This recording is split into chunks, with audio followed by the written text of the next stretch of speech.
Muy buenos días. Vamos a abrir nuestras Biblias en el Evangelio de Lucas. El pasaje que leyó nuestro hermano al iniciar el servicio. Lucas 22, del 39 al 46. Estamos estudiando expositivamente, consecutivamente el Evangelio de Lucas. Y hoy llegamos a un pasaje muy especial. Vamos a leer el pasaje, a leer la palabra de Dios, vamos a explicarlo y el Espíritu Santo nos ayudará para aplicarlo, para entenderlo y aplicarlo a nuestra vida. Primero vamos a leer la palabra de Dios. Hermanos amigos, esta es la palabra. Y saliendo se fue como solía al monte de los olivos, y sus discípulos también le siguieron. Cuando llegó a aquel lugar les dijo: orad, que no entréis en tentación. Y él se apartó de ellos a distancia como de un tiro de piedra, y puesto de rodillas oró diciendo: Padre, si quieres, pasa de mí esta copa, pero no se haga mi voluntad, sino la tuya. Y se le apareció un ángel del cielo para fortalecerlo. Y estando en agonía, oraba más intensamente, y era su sudor como grandes gotas de sangre que caían hasta la tierra. Cuando se levantó de la oración y vino a sus discípulos, los halló durmiendo a causa de la tristeza, y les dijo: ¿por qué dormís? Levantaos y orad, para que no entréis en tentación. Vamos a orar una vez más al Espíritu Santo. Espíritu Santo, este pasaje es un pasaje misterioso, profundo.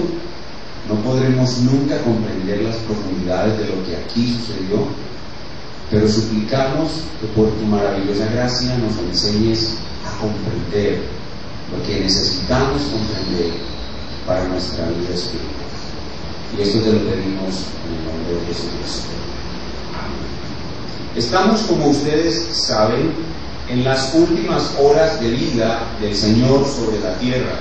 Hemos estado mirando con detalle su última semana y sus últimas horas de vida sobre la tierra. Probablemente es el jueves a la medianoche o el viernes en las primeras horas de la mañana. Y como recordarán, él ha pasado una larga noche en el aposento alto con sus discípulos. Allí ha sufrido terribles ataques de Satanás, los cuales ha salido victorioso, y ha dado enseñanzas muy importantes a sus discípulos, y también ha tenido un buen tiempo de oración, como nos enseña claramente Juan capítulo 17. Pero ha llegado la hora de salir del aposento alto y dar el paso siguiente en el plan de Dios, que es que el Cristo sea arrestado. Y para que el Cristo sea arrestado, él debe ir a un lugar llamado Getsemaní, el huerto de Getsemaní. Él sale de ese lugar, como era su costumbre, para orar. El Señor Jesucristo era un hombre de oración, de hábitos de oración, y llega a ese lugar donde sufrirá una tremenda agonía, una agonía indescriptible e incomprensible, la cual sufre al ver tan cerca y de manera especial anticipados por su Padre los sufrimientos de la cruz, la copa que el Padre le había dado. Así pues que en Getsemaní el Señor vive la agonía anticipada de la cruz, y tendrá que luchar con esa indescriptible agonía para vencerla. Pero al mismo tiempo no descuida a sus torpes discípulos, sino que les da advertencias y estrategias para la batalla espiritual, estrategias necesarias para enfrentar las tremendas y durísimas tentaciones y agonías que ellos también van a sufrir, no solamente en las horas siguientes, sino por el resto de sus vidas. Pero en el pasaje vemos cómo el Señor aún no logra que sus torpes discípulos tengan las actitudes y actuaciones adecuadas para ser triunfantes como Él ante toda agonía de sus vidas. Es decir, en el pasaje hay dos historias paralelas. La de Cristo orando y enfrentando correctamente su indescriptible agonía, y la de sus discípulos no orando más bien, y enfrentando incorrectamente sus tentaciones y agonías. Y la victoria del Señor Jesucristo por la agonía extrema en Getsemaní se convierte en un modelo para sus discípulos de cómo debemos anticipar, resistir y vencer todas las agonías de esta vida. Y a su vez, el fracaso de sus discípulos se convierte en una dura amonestación sobre lo que tenemos que hacer, que es mejorar nuestra capacidad de pelear mejor la batalla espiritual. Este es un pasaje muy profundo. Lo que sucede al Señor aquí es incomprensible, pero el Espíritu Santo nos hará entender y recibir de manera práctica lo que necesitamos para vencer nuestras agonías. Hemos puesto por título a nuestro mensaje La batalla en Getsemaní. La batalla en Getsemaní fue una batalla contra una agonía incomprensible, pero Cristo, el hombre, venció. Y eso es lo que vamos a ver en este día. El tema pues de nuestro pasaje es lo que sucede pocas horas antes del arresto del Señor Jesús, cuando enfrenta esta anticipada e indescriptible agonía de la cruz, y la forma como Él se prepara, resiste y derrota la agonía indescriptible de la cruz, se convierte en un anticipo de su victoria en la cruz y en un modelo para nosotros, su pueblo, poder enfrentar y vencer las tentaciones y angustias de esta vida. Y para bosquejar, para presentar nuestro pasaje, para estudiar nuestro pasaje, vamos a bosquejarlo presentándolo en 3 puntos. Hay 3 puntos en nuestro pasaje. Lo primero que vemos es cómo el Señor Jesucristo está preparándose para la agonía. La preparación para la agonía. En los versículos 39 y 40, Él sale al monte a orar para prepararse para la agonía. En segundo lugar, lo vemos resistiendo la agonía. Los versículos 41 al 44, Él resiste la agonía. Y en tercer lugar, lo vemos venciendo la agonía. Los versículos 45 y 46. 3 cosas pues: preparándose para la agonía, resistiendo la agonía y venciendo la agonía. Veamos en primer lugar, preparándose para la agonía. Versículo 39. Dice, y saliendo se fue como solía al monte de los olivos, y sus discípulos también le siguieron. La palabra saliendo nos lleva a recordar saliendo de dónde, saliendo del aposento alto. ¿Y hacia dónde se dirige? Al monte de los olivos, como solía, para orar. Nuestro Señor era un hombre de oración. El hábito de orar era en Él algo muy marcado, y Él sale para orar, para poder tener fuerza para enfrentar lo que le resta de su misión, lo más importante, que es la cruz. Nuestro Señor Jesús era 100% Dios, 100% hombre, pero Él como hombre sabía que tenía que orar para poder tener fuerzas para enfrentar la agonía de la cruz. El lugar donde Él va a orar tiene un significado simbólico. El verso 39 dice que se llama el Monte de los Olivos, y en los otros evangelios se nos aclara su nombre. El nombre es Getsemaní. La palabra Getsemaní significa trituradora de aceitunas, o trituradora de olivas, o prensa de aceite. Cuando el Señor entra al huerto de Getsemaní, Él ve una inmensa roca debajo de la cual ponían las aceitunas, y las aceitunas eran aprisionadas por el inmenso peso de la roca y exprimido completamente el aceite de ellas, y se veía allí el bagazo que quedaba de la aceituna, y al pasar por allí el Señor sabía que esa prensa de aceite hablaba de lo que Él iba a sufrir. Como dice en Isaías 53, que Él será molido por nuestras rebeliones. Él iba a ser como esa aceituna aplastada, molida y triturada. Así se dirige a Getsemaní con el deseo de orar, de la prensa de aceite, y la prensa de aceite le recuerda la cruz, pero hay otra cosa que Él lleva en mente, y es la copa que le ha dado el Padre. Así que cuando Él llega al huerto de Getsemaní a prepararse para orar, Él observa o ve 2 objetos simbólicos que le recuerdan lo dura que es la cruz.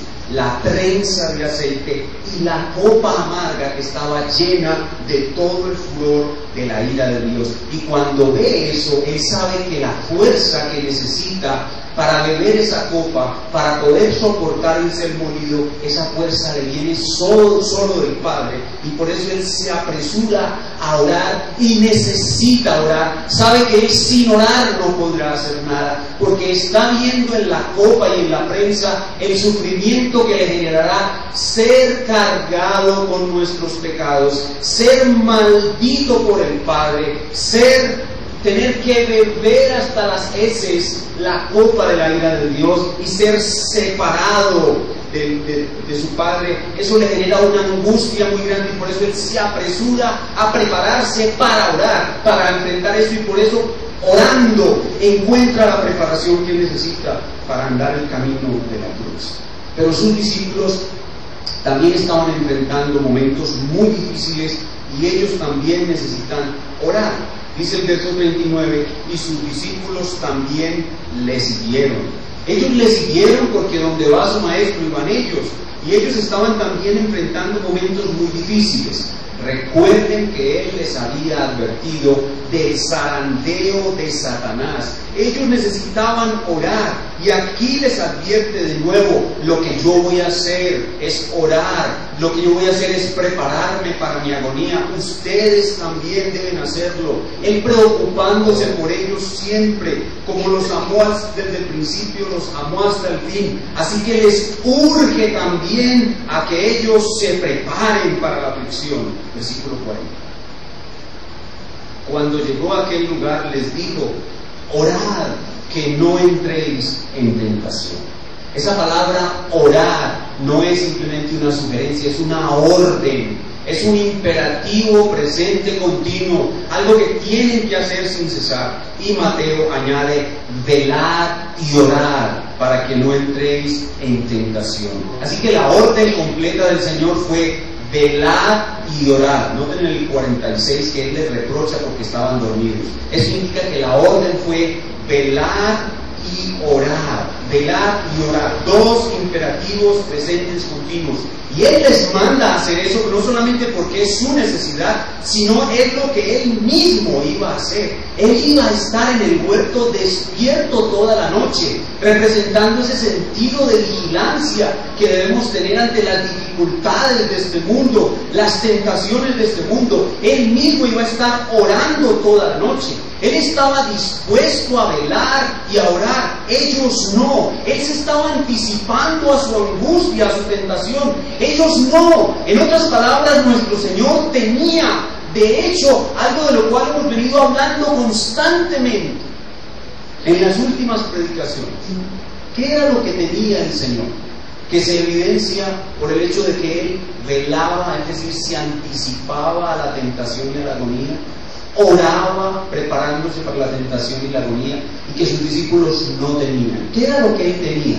Él tenía una mente preparada para la aflicción. La palabra de Dios dice que Él es varón de dolores, experimentado. Él era un hombre experimentado. Su mente estaba habituada a la aflicción, y sus discípulos no. Ellos no estaban dispuestos a velar, ellos no estaban dispuestos a orar, ellos no tenían una mente preparada para la aflicción. ¿Ven cómo hay dos historias paralelas? Una en la que el Señor Jesús, con una mente preparada para la aflicción, hace lo que tiene que hacer para vencer su tentación y aflicción, y sus torpes discípulos no tienen esa mente y no vencen la aflicción. Este es nuestro primer punto: preparándose para la agonía. Ahora veamos al maestro resistiendo la agonía. Resistiendo la agonía. Versículo 41. Dice: y él se apartó de ellos a distancia como de un tiro de piedra, y puesto de rodillas oró. Noten esta expresión: puesto de rodillas oró. A eso fue él, a ese lugar, fue a velar, a estar despierto, atento a lo que le iba a acontecer, a humillarse, puesto de rodillas. La postura física representa la actitud de su corazón. Humillado, oró.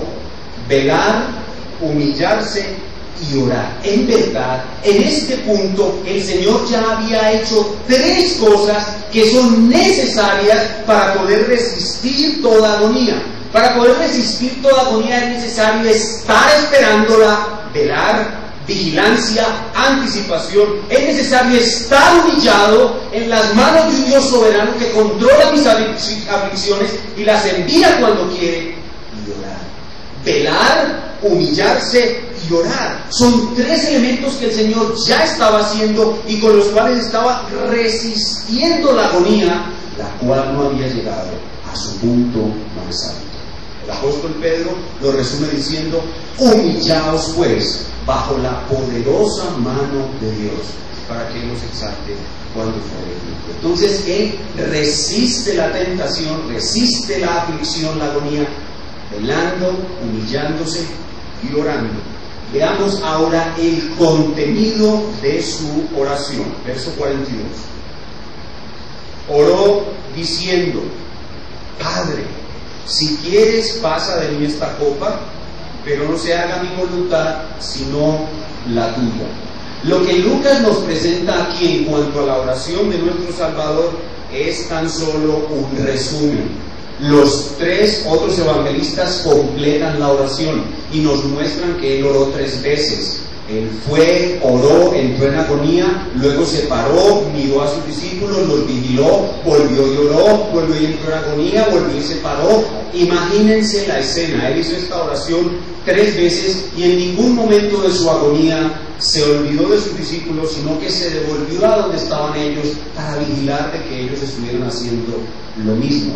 Ahora ubiquémonos, quizás lo mejor es pensar en el comienzo de su oración. ¿Cómo comenzó él su oración? Probablemente comenzó con la imagen de la prensa, con la imagen de la copa, pidiéndole al Padre poder para poder vencer la agonía de la cruz. Pero durante la oración, lo más seguro, sucedió algo especial. El Padre le mostró con una iluminación especial, con una claridad especial, le mostró lo horrible que iba a ser hecho pecado. Le mostró lo horrible que iba a ser para él ser hecho maldito.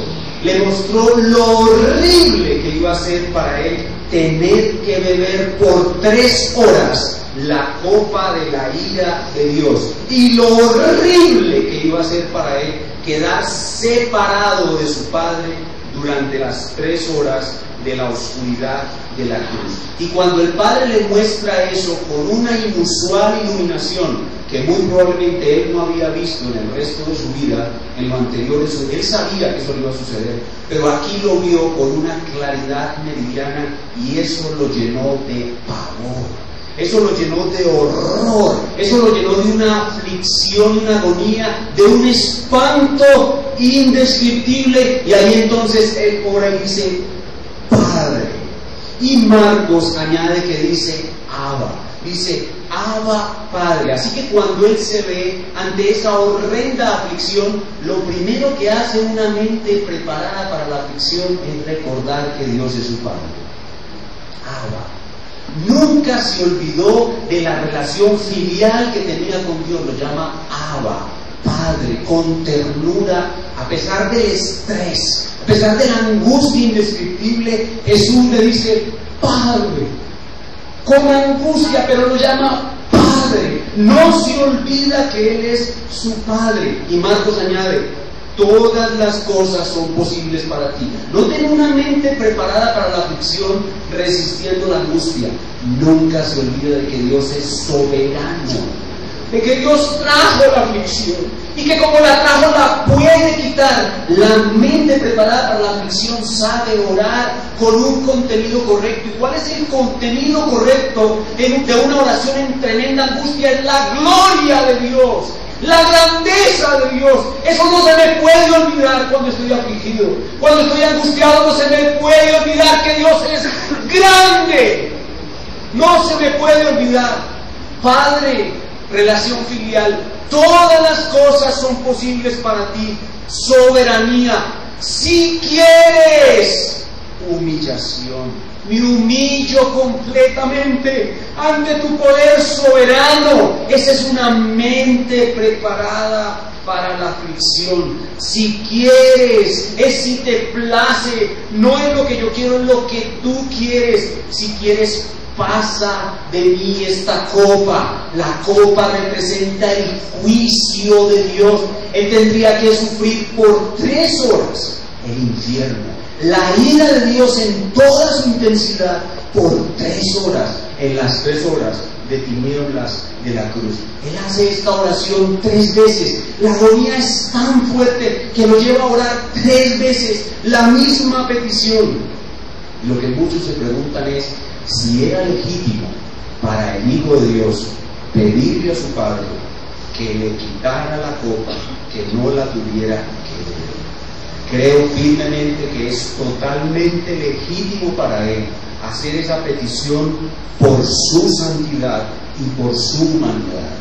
Por su santidad, Jesucristo sin pecado era hombre perfecto. Él tiene que aborrecer el pecado con una fuerza indescriptible. Así que cuando el Padre le muestra toda la inmundicia de todos los que estamos aquí y de todos los creyentes puesta sobre él, la horripilancia y la abominación y el aborrecimiento que él experimenta hacia ese pecado es infinito, y por tanto eso lo tiene que llevar a exclamar como hombre: Padre, si es posible, quita esta inmundicia de mí. Pero también como ser humano, en su dolor, en su angustia, iba a ser separado de aquel a quien amaba su alma. Como humano tiene que dolerse de la separación, y por tanto el dolor como humano lo lleva a expresar: Padre, no me quiero separar de ti.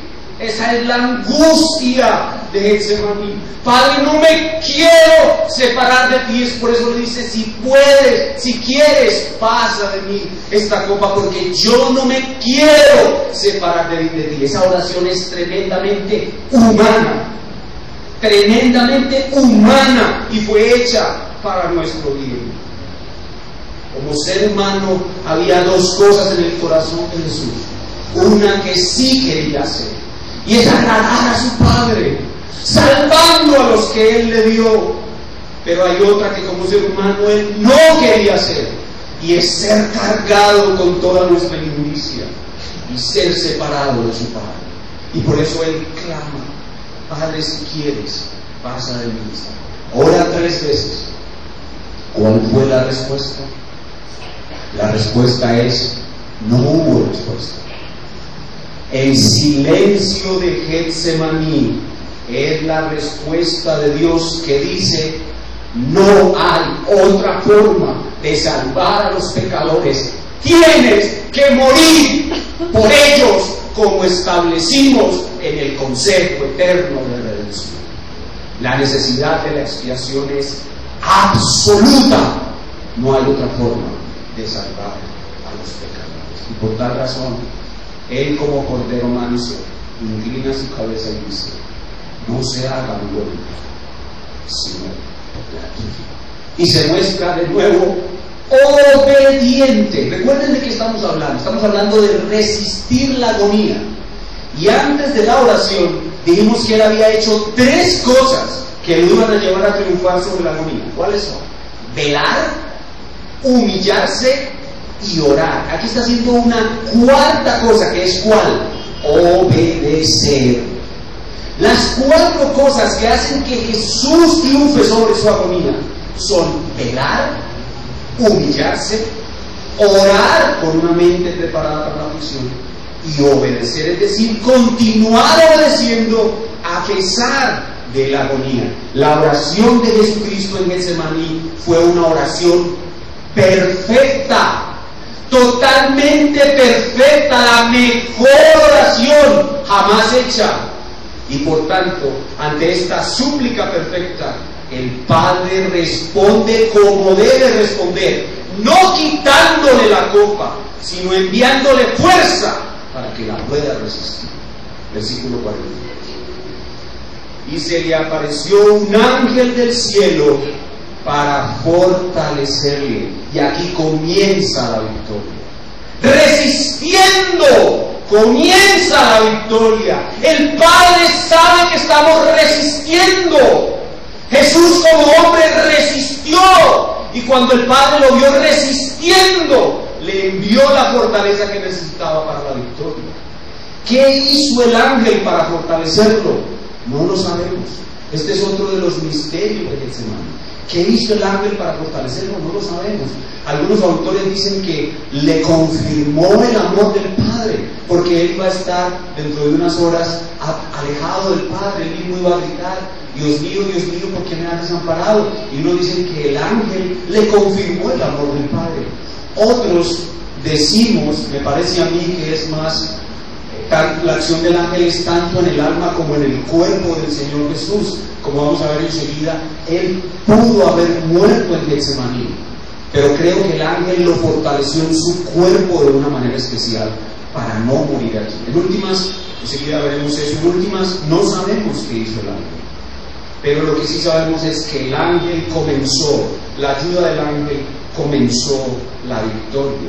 La lucha con la agonía fue muy intensa, incomprensible para nosotros, pero el Señor Jesús como hombre siempre hizo lo que tenía que hacer, y por eso venció, porque Él como hombre hizo lo que tenía que hacer. Y ahora Lucas nos da una descripción más completa de la intensidad de esa agonía, en el versículo 44, y esto resalta la necesidad del fortalecimiento que le dio el ángel. Verso 44. Dice: y estando en agonía, oraba más intensamente. ¿Qué pasaba cuando aumentaba la agonía? Jesús oraba más intensamente, y era su sudor como grandes gotas de sangre que caían hasta la tierra. Era su sudor como grandes gotas de sangre. Recuerden que Lucas era médico, y Lucas nos quiere mostrar aquí qué tan fuerte era esta agonía. Ya sabemos qué la causó. La causó ver de una manera muy clara los horrores que iba a padecer en la cruz. Pero lo que eso produjo en su cuerpo fue un aumento exagerado de su presión arterial. La presión arterial en el Señor Jesús fue tan alta, que unos pequeños vasitos sanguíneos que tenemos debajo de la piel, llamados los capilares, se reventaron. Y los capilares que dan hacia el folículo piloso y la glándula sudorípara comenzaron a sangrar profusamente. El capilar no solamente se dilató, sino que explotó. Y cuando los capilares se explotaron, noten que Lucas no dice que fue sudor mezclado con sangre. Lucas dice que el elemento predominante en esa mezcla era la sangre. Es decir, que la hemorragia capilar era muy intensa. La presión arterial del Señor estaba muy alta, y eso que estaba sucediendo en la piel muy probablemente pudo haber sucedido en su cerebro, o en su corazón, o en otro órgano vital, y le pudo haber causado la muerte. Por eso yo creo, en mi humilde opinión, que el ángel lo libró de la muerte de parte de Dios, fortaleciendo de una manera especial su cuerpo para que él no muriera allí. La agonía fue causada por la visión de la intensa del horror de la cruz. La agonía causó un aumento, un cambio dramático en su cuerpo, y se manifestó con esas gotas de sangre. Pero el Señor lo libró allí porque Él oró correctamente. Y creo que Hebreos 5, del 7 al 10, es un comentario de lo que allí pasó. Vayamos allá, por favor. Hebreos 5, del 7 al 10, y ahí podemos ver cómo el Señor el Padre libró a su Hijo de morir en Getsemaní. Y creo que el ángel jugó un papel vital sobre el fortalecimiento de su cuerpo para poderlo librar de una hemorragia masiva en otros órganos que pudo haberlo matado. Hebreos 5, del 7 al 10.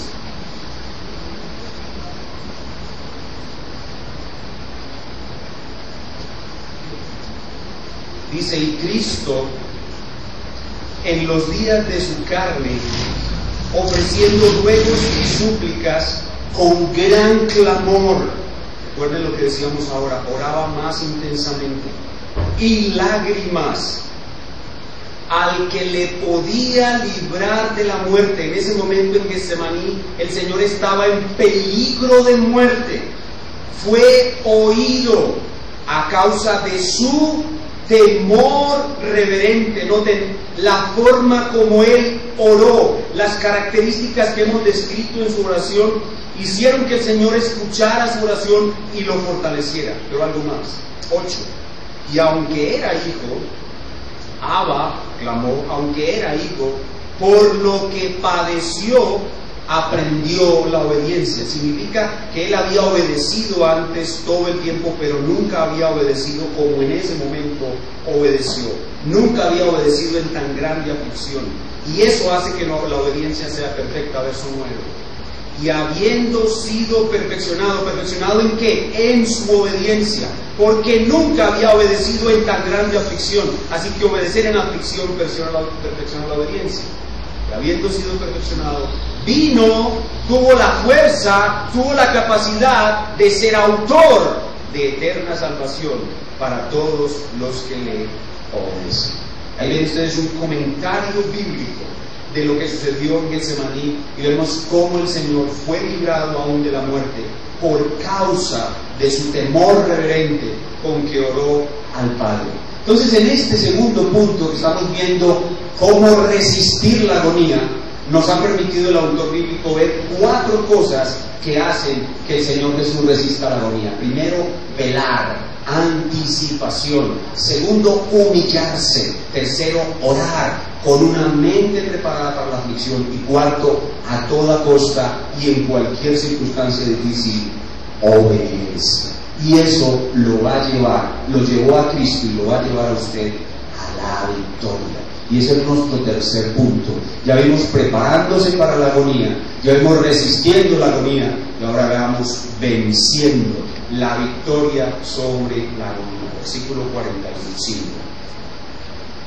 Cuando se levantó de la oración y vino a sus discípulos, los halló durmiendo a causa de la tristeza.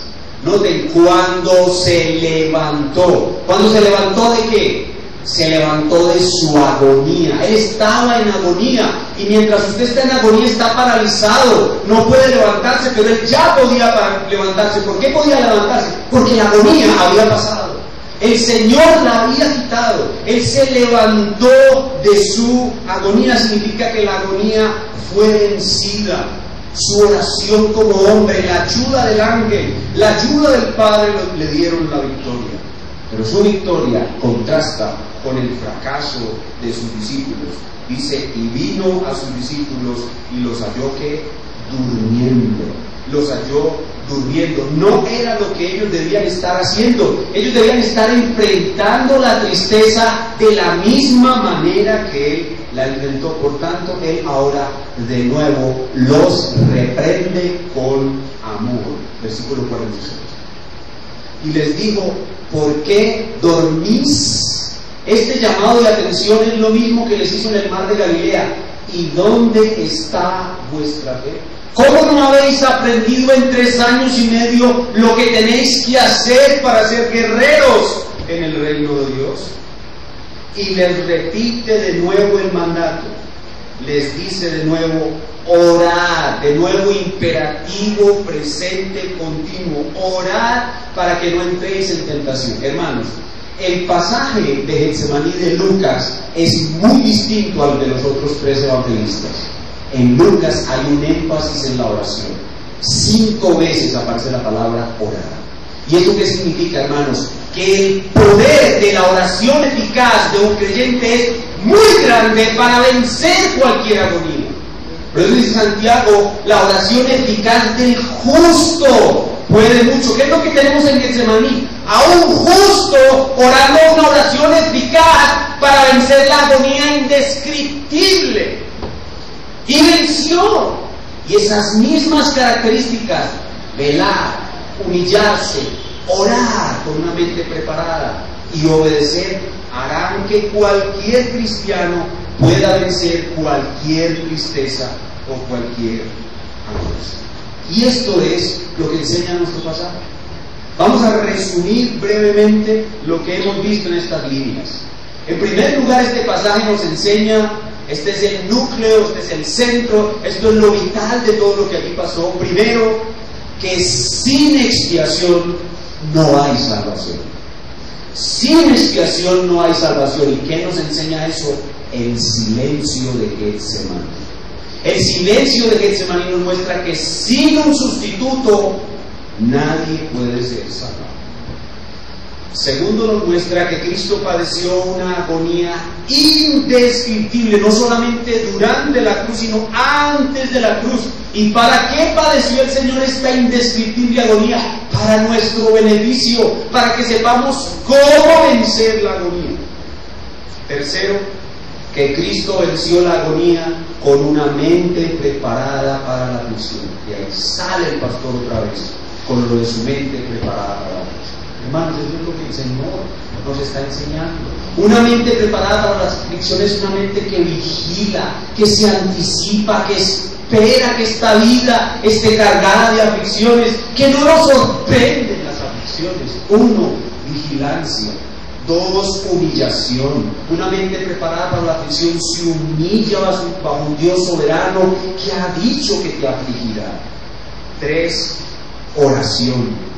Una oración que siempre reconoce a Dios como Padre, que siempre reconoce a Dios como soberano, que siempre se somete a su voluntad. Y 4, una oración y una vida de obediencia, obedecer aún en la más tremenda aflicción. Pero en cuarto lugar aprendemos, y para tristeza nuestra, que los discípulos de Cristo somos muy tardos para llegar al nivel que Dios espera de nosotros. Somos muy tardos para aprender a alcanzar victoria sobre nuestras angustias y experimentar la paz que sobrepasa todo entendimiento. Hermanos, llevamos muchos años como cristianos y muy pocos de nosotros hemos aprendido en las situaciones de angustia a alcanzar la paz que sobrepasa el entendimiento humano, porque no nos hemos profundizado en los misterios de Getsemaní. Cuando entremos en Getsemaní con el Señor, aprenderemos a alcanzar con rapidez la paz que sobrepasa el entendimiento. ¿Cómo aplicamos este pasaje a nuestras vidas? ¿Cuáles son las aplicaciones prácticas de este hermosísimo pasaje? Bueno, lo primero que hemos visto en este pasaje es la gloria de Cristo. Hermanos, qué Salvador es nuestro Salvador. ¡Qué Rey victorioso! ¡Qué triunfante vencedor es nuestro Señor! ¿Cómo no amarlo? ¿Cómo no alabarlo? ¿Cómo no adorarlo? ¿Cómo no decir cuán grande es Él? Jesús es grande, mis hermanos. El silencio de Getsemaní, sus huellas en Getsemaní, dicen que Él es grande. El Señor es grande en Getsemaní. Debemos gloriarnos de tener un gran Salvador como Él y vivir bajo su sombra. Pero no solamente gloriarnos en el Salvador que tenemos, sino disfrutar de su amor.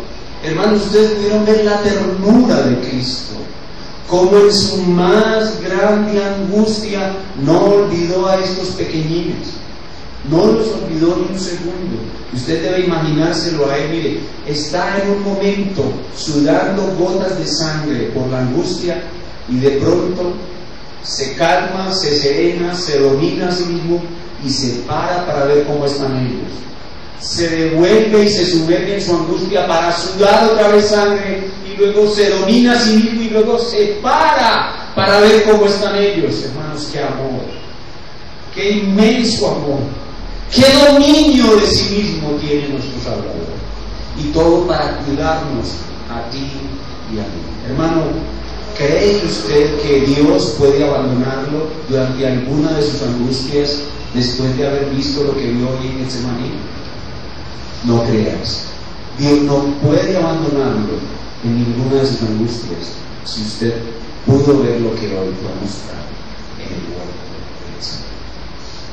Pero en tercer lugar, no solamente gloriarnos y disfrutar del amor de un Salvador como Él, sino por fin tomar en cuenta su enseñanza para nuestra vida cristiana y por fin alcanzar lo que Él quiere que alcancemos, que es vencer el miedo. Todos los cristianos estamos llamados a vencer el miedo. La semana pasada hablábamos de vencer al mundo como un sistema, confiar. yo he vencido al mundo. Hoy estamos hablando de vencer el miedo. Los cristianos podemos vencer el miedo. Pastor, pero es que yo soy un cobarde. Hermano, yo también soy un cobarde. Pero con este Salvador que tenemos, nosotros tenemos todo en nuestra vida cristiana para vencer.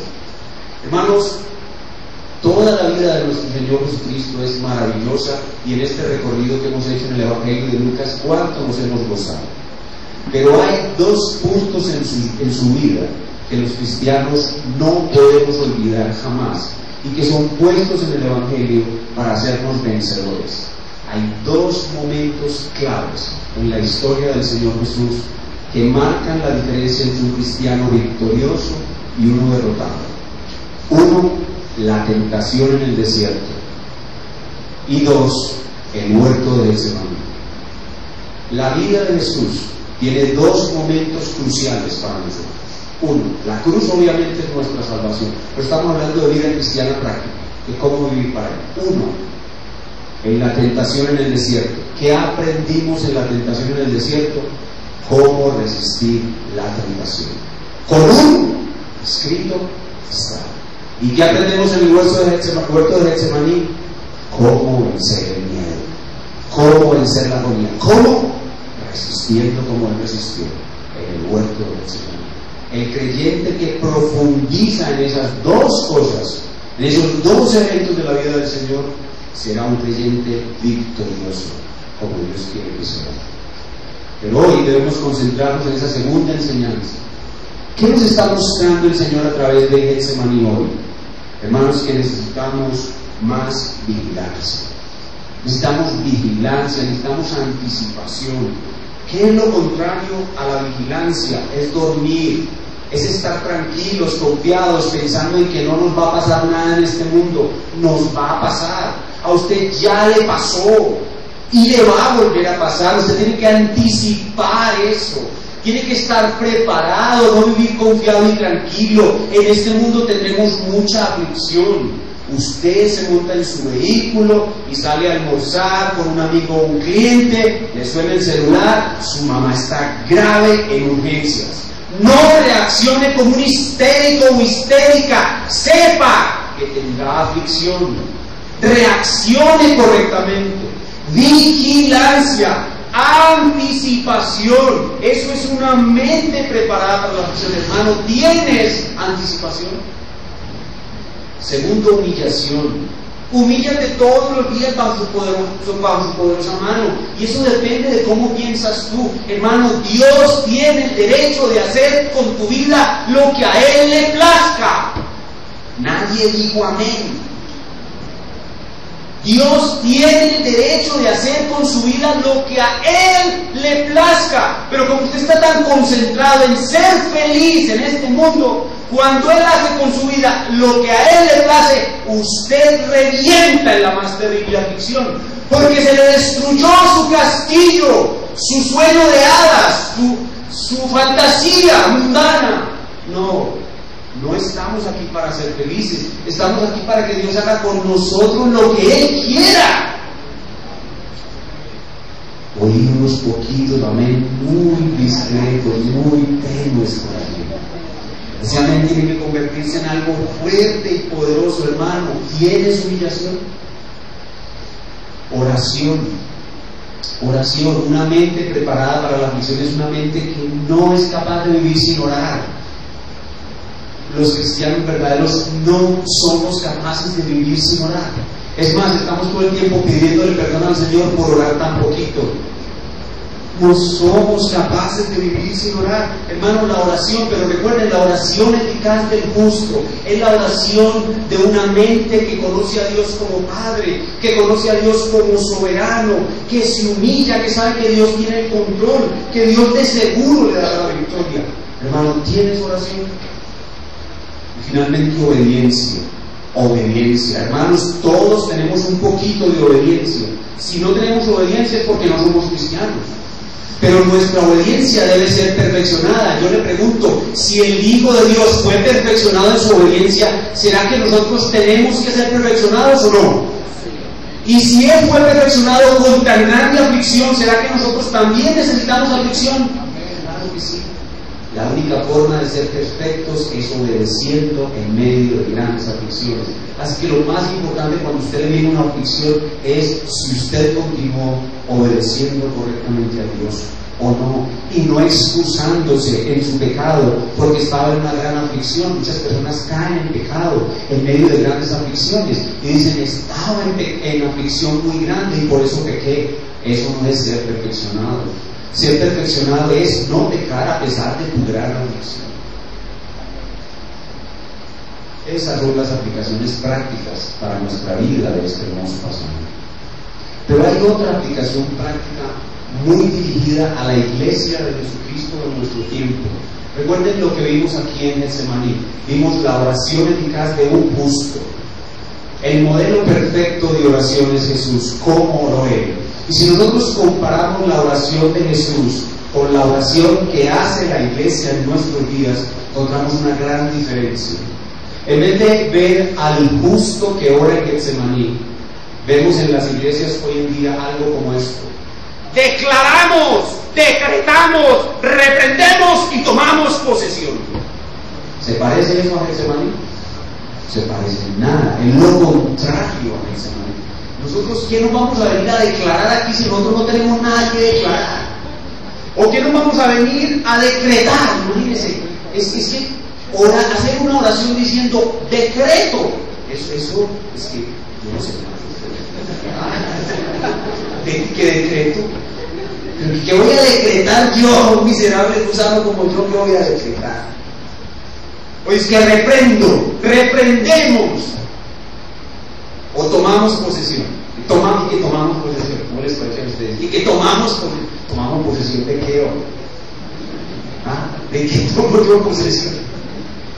Eso es la oración de Getsemaní, sin modo y sin querer ofender a nadie, sino invitar a los hermanos a que reflexionen.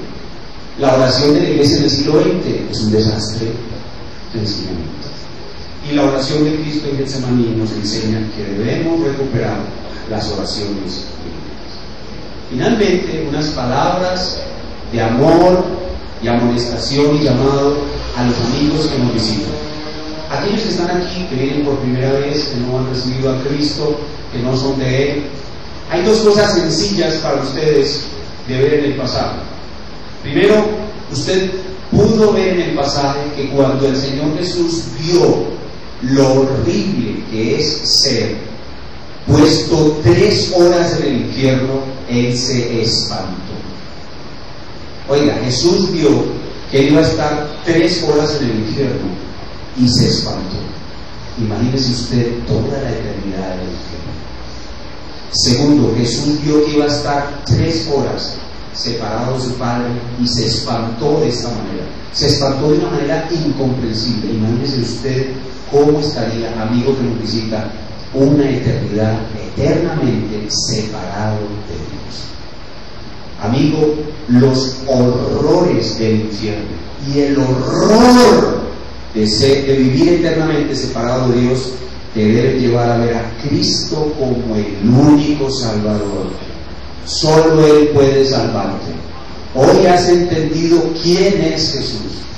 Sabes que Él es el único camino y sabes que tú eres un horrible pecador, que tus pecados son muy grandes, pero Él es mucho más grande Salvador y Él puede perdonar todos tus pecados si tan solo hace lo que Él mismo hizo.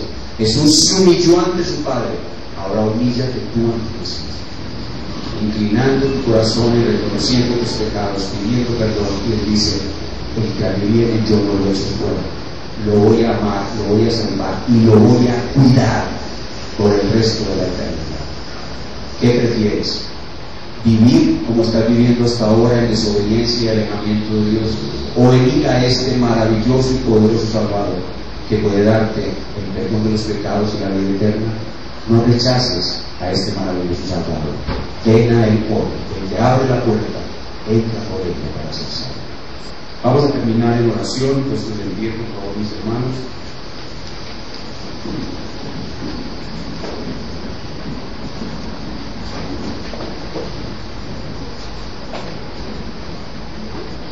Vamos a darle gracias al Señor por este hermoso pasaje y a pedirle al Espíritu Santo que nos enseñe a profundizar más en Getsemaní. Espíritu Santo, gracias por este pasaje. Gracias por el doctor Lucas una vez más, cuyos énfasis especiales nos han sido de tan maravillosa bendición. Hemos podido ver a través de lo escrito por él cómo nuestro Salvador se preparó, resistió y venció la agonía más grande del mundo, la agonía anticipada de la cruz, lo cual lo preparó para vencer la agonía propia de la cruz. Y en esa victoria está nuestra victoria, solo que nosotros por nuestra torpeza todavía no hemos llegado a aprender las profundidades de cómo vencer el miedo, de cómo vencer la tentación y la agonía con los misterios de Getsemaní. Señor, ayúdanos a profundizar, ayúdanos a entender mejor cómo vivir velando, anticipando la aflicción, cómo vivir humillados ante ti a pesar de la aflicción, cómo vivir orando con una mente preparada para la aflicción y cómo vivir obedeciendo aún en la más terrible aflicción, siendo perfeccionados como lo fue nuestro bendito Salvador. Y si alguno está aquí sin Cristo, permítele ver los horrores del infierno, los horrores de vivir la eternidad separado de Dios, y que pueda ver en Getsemaní y luego obviamente en la cruz al único Salvador de su alma, y pueda venir a él arrepentido, pidiendo perdón, misericordia, humillado delante de él, sea salvo y quede eternamente en las manos de este glorioso, amoroso y precioso Salvador. Edifica tu iglesia y salva a los que no te conocen.